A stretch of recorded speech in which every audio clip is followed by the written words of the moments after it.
नमस्कार दोस्तों, आप सभी का मेरे YouTube चैनल में स्वागत है। आज हम डीएनए क्लोनिंग पर एमसीक्यूज़ को पढ़ेंगे, जिसमें हमारा फर्स्ट क्वेश्चन है। सबसे पहले हमें ये भी पता होना चाहिए कि डीएनए क्लोनिंग होती क्या है। तो डीएनए क्लोनिंग को हम यूज़ करते हैं रिकॉम्बिनेंट डीएनए मॉलिक्यूल को असेंबल करने के लिए और रेप्लिकेशन के लिए किसी भी होस्ट ऑर्गेनिज्म के अंदर। तो सबसे पहले हम इसका स्ट्रक्चर देख लेते हैं डीएनए क्लोनिंग का। ये स्ट्रक्चर है डीएनए क्लोनिंग। ये हमारा प्लाज्मिड है, अलग से कोई वेक्टर है, इसमें हम जीन को इंसर्ट करते हैं और रिकम्बिनेंट डीएनए बना लेते हैं। तो जनरली डीएनए क्लोनिंग को हम किसी भी डीएनए मॉलिक्यूल को रिकॉम्बिनेंट डीएनए मॉलिक्यूल को असेंबल करने के लिए यूज़ करते हैं और इसकी हेल्प से हम किसी भी होस्ट ऑर्गेनिज्म के अंदर उसका रेप्लिकेशन को ईजिली करा सकते हैं। तो सबसे पहला जो क्वेश्चन है हमारा डीएनए क्लोनिंग का, For a plasmid to be a cloning vector, the minimum number of element are required. Plasmid को प्लाज्मिड को हम क्लोनिंग वेक्टर की तरह जब हम यूज़ करते हैं तो हमें कितने एलिमेंट की रिक्वायरमेंट होती है। तो सबसे पहले हमें ओरिजिन ऑफ रेप्लिकेशन ORIC बोलते हैं, जिसको मल्टीपल क्लोनिंग साइट और सिलेक्शन मार्कर, इसकी रिक्वायरमेंट होती है। आप इसका स्ट्रक्चर देख सकते हैं। ये हमारा प्लाज्मिड का स्ट्रक्चर है।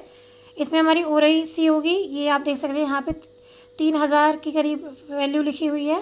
फिर इसमें हमारा एक मल्टीपल क्लोनिंग साइट होती है और एक हमारा सिलेक्शन मार्कर होता है। तो ये हमारा प्लाज्मिड का स्ट्रक्चर है। नेक्स्ट क्वेश्चन हम पढ़ते हैं। What is the most logical sequence of step for splicing फॉरेजन DNA into plasmid and inserting the plasmid into bacterium. से वही, सबसे पहले हम एक्सर्ट करेंगे प्लाज्मिड डीएनए को बैक्टीरियल सेल से, फिर उसके बाद हम कट करेंगे प्लाज्मिड डीएनए को यूजिंग रिस्ट्रिक्शन एंजाइम से, फिर उसके बाद हम हाइड्रोजन बॉन्ड करेंगे प्लाज्मिड डीएनए में नॉन प्लाज्मिड डीएनए फ्रेगमेंट के लिए, फिर उसके बाद हम यूजिंग लाइगेज एंजाइम को यूज़ करेंगे प्लाज्मिड डीएनए को सील करने के लिए, फिर उसके बाद हम बैक्टीरियम को ट्रांसफॉर्म करेंगे रिकॉम्बिनेंट डीएनए मॉलिक्यूल में। इस स्ट्रक्चर को आप ये जो स्ट्रक्चर आपके सामने दिख रहा है वो इसी क्वेश्चंस को पूरी तरह से समझा रहा है।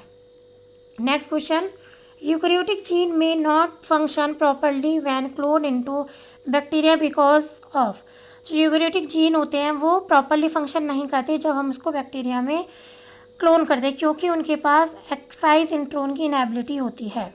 Next question, the presence of plasmid in bacterial culture is usually determined by. तो इसको प्लाज्मिड की जो प्रेजेंस होती है किसी भी बैक्टीरियल कल्चर में, उसको हम growth in presence of antibiotic की हेल्प से डिटरमाइन करते हैं। उसके बाद आता है blue white screening is used. Blue white selection हम क्यों यूज़ करते हैं?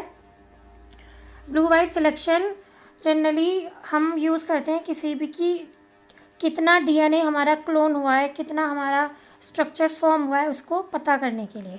तो आप यहाँ पे देख सकते हैं इसका स्ट्रक्चर, ये ब्लू वाइट स्क्रीनिंग है।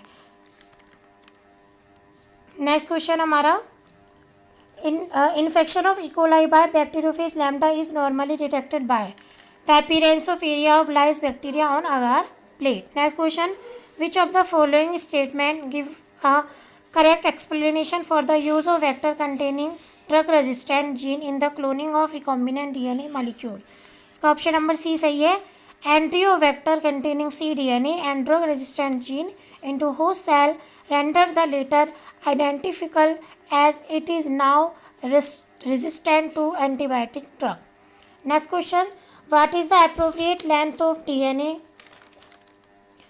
between two cos sites that can be packed by lambda packaging? तो इसको हम पढ़ लेते हैं। इसके अंदर हमारा आएगा 45 किलो बेस पेयर की जो सीक्वेंस होंगी, लेंथ होगी डीएनए की। Next question, which statement correctly describe sequence step in cDNA cloning. तो उसमें भी सेम वही होगा। सबसे पहले हम रिवर्स ट्रांसक्रिप्शन करेंगे mRNA का, फिर हम सेकेंड स्ट्रैंड सिंथेसिस करेंगे, फिर cDNA का एंड मॉडिफिकेशन करेंगे, फिर लाइगेशन कर देंगे वेक्टर के अंदर। धन्यवाद।